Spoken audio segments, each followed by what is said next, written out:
अरे भगवान सज धज के कौन गाँव जाता कथा हो? हाँ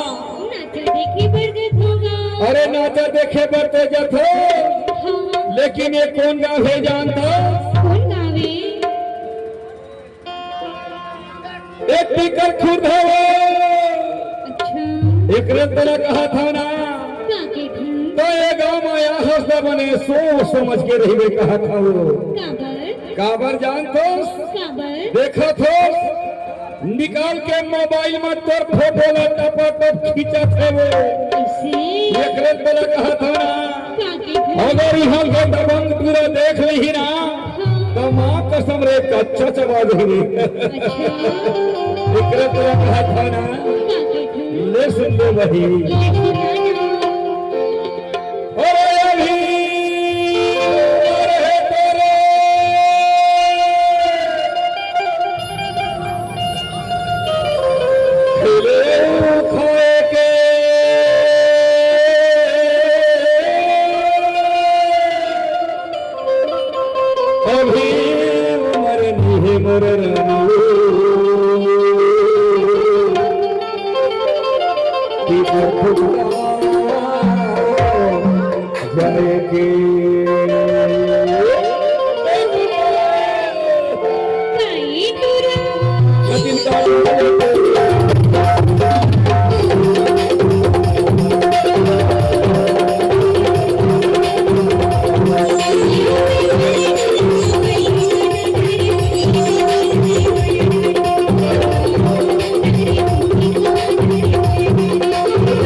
हूँ तो मैं बहुत माया प्यार करता हूँ रे मोर को बोली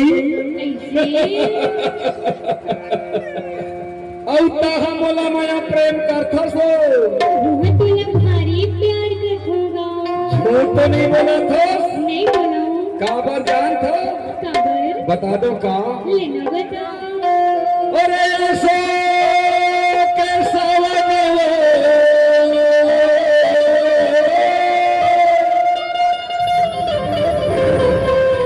ये छाएला बादल रे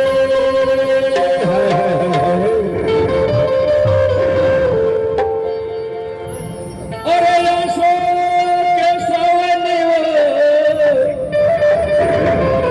ये छाएला बादल रे मना गे माया रो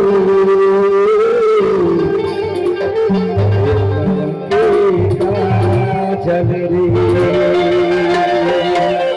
बोले बुद्धि भाई बोले मैडम तो रानी मैडम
ये चनारे लागे रे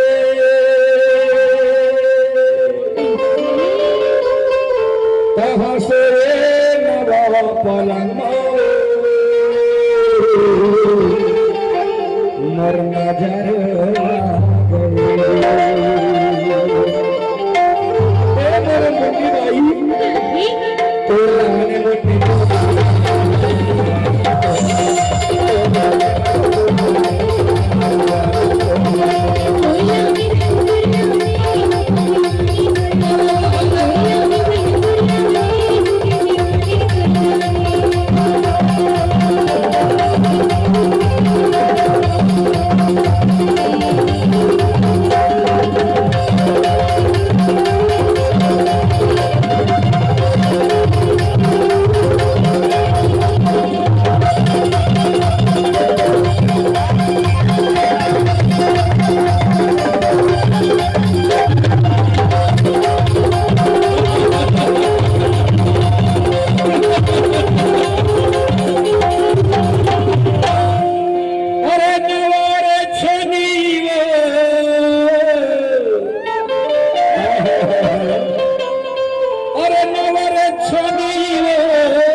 ये फोरेला तुम